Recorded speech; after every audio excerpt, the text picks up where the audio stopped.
یہ بعض لوگوں نے یہ بات مشہور کی ہے کہ احد کے موقع پہ حضور کے دندان ٹوٹ گئے تھے. ایسا نہیں ہوا، لیکن حضور کے دندان کے حلقے سے کونے جو تھے وہ شہید ہوئے تھے، جس سے حضور کے دانتوں کا حسن اور بڑھ گیا تھا.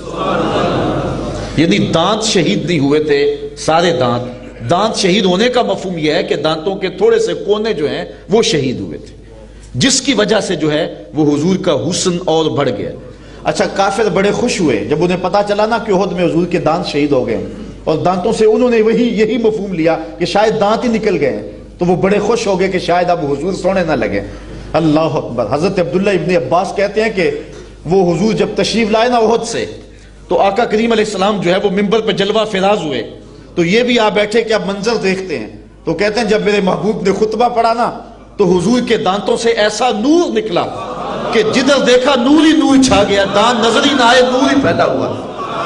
اب سنیے حضرت عبداللہ ابن عباس کی بات. کہتے ہیں کان رسول اللہ صلی اللہ علیہ وسلم افلج الثنیتین اذا تکلم رویا کالنور یخرج من بین ثنایاہ. کہتے تھوڑا سا فاصلہ تھا دانتوں کے درمیان، اور جب حضور بات کرتے تھے نور کی کرنیں چھن چھن کے نکلتی، ماحول کے اندر اجالے پھیل گئے.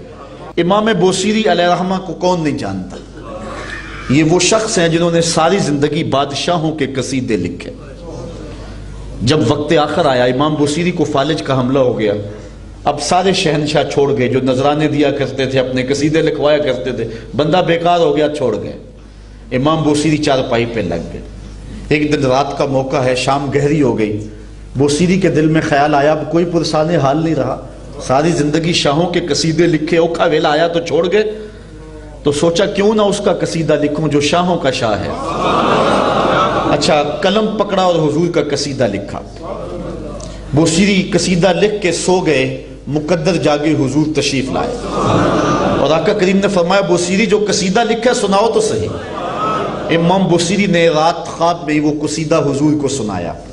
آقا کریم نے دست شفقت امام بوصیری پہ پھیرا، اور پھر حضرت امام بوصیری کو چادر عطا کی. قصیدہ بردہ کو قصیدہ بردہ اسی لیے کہتے ہیں کہ اس پر حضور نے چادر عطا کی تھی. اقبال بھی کہتا ہے اے بوصیری را ردا بخشندائی مر بربت سلما مرا بخشندائی.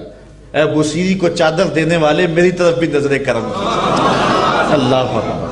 اور ایک جگہ اقبال کہتے ہیں اے لوگوں میں تم سے اپنے شعروں کی داد نہیں مانگتا، تم نے مجھے کیا داد دینی ہے شعروں کی، میں اپنے شعروں کی داد گنبد خضرا کے مکی سے مانگتا. اللہ اکبر.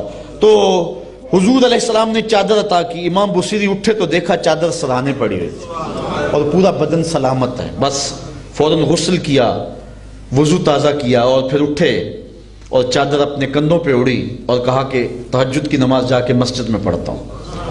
امام بوصیری بالکل تندرست ہیں. گزر رہے تھے، راستے میں ایک فقیر کھڑا تھا، دیکھ کے بوصیری کو کہنے لگے بوصیری رات والا قصیدہ تو سناؤ. بوصیری نے تجاہل عارفانہ کرتے ہوئے کون سا قصیدہ؟ کہا بھول گئے ہو، یہ چادر کہاں سے آئی ہے؟ جب رات تم نے سنایا تھا میں بھی پاس ہی تھا. امام بوصیری کا یہ قصیدہ پھر مقبول ہوا. مقبول کیوں نہ ہوا؟ حضور نے قبول کیا. اچھا، فارسی کا کلام ہو آپ کو سمجھ نہ آ رہی ہو تو آپ اس کو نہیں سنیں گے. عربی کا کلام ہو سمجھ نہ آ رہی ہو آپ نہیں سنیں گے. انگلش کا کلام ہو سمجھ نہ آ رہی ہو آپ نہیں سنیں گے. لیکن یہ قصیدہ بردہ عربی میں ہے، پنجابی سننے والا ہو تو وہ بھی جھوم رہا ہے، عرب ہو وہ بھی جھوم رہا ہے، فارسی دان وہ بھی جھوم رہا ہے. یہ حضور کی بارگاہ میں مقبول ہوا ہے، اس لیے جو ہے اس کو قبول عام نصیب ہوا ہے. لیکن قصیدہ بردہ میں ایک شعر ایسا ہے جو قصیدہ بردہ کی جان ہے. حضرت مولا علی قاری نے لکھا ہے کہ بہت سارے بزرگوں نے خواب میں حضرت صدیق اکبر اور حضور کو دیکھا کہ آقا کریم حضرت صدیق اکبر کو کہہ رہے ہیں بوصیری والا وہ شعر تو سناؤ. وہ شعر کیا ہے سنیے.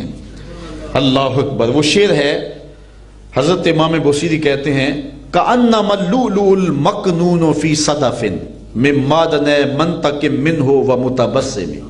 حضور آپ کے منہ مبارک میں مبارک دانت ایسے ہیں جس طرح سیپ کے اندر قیمتی موتی ہوں.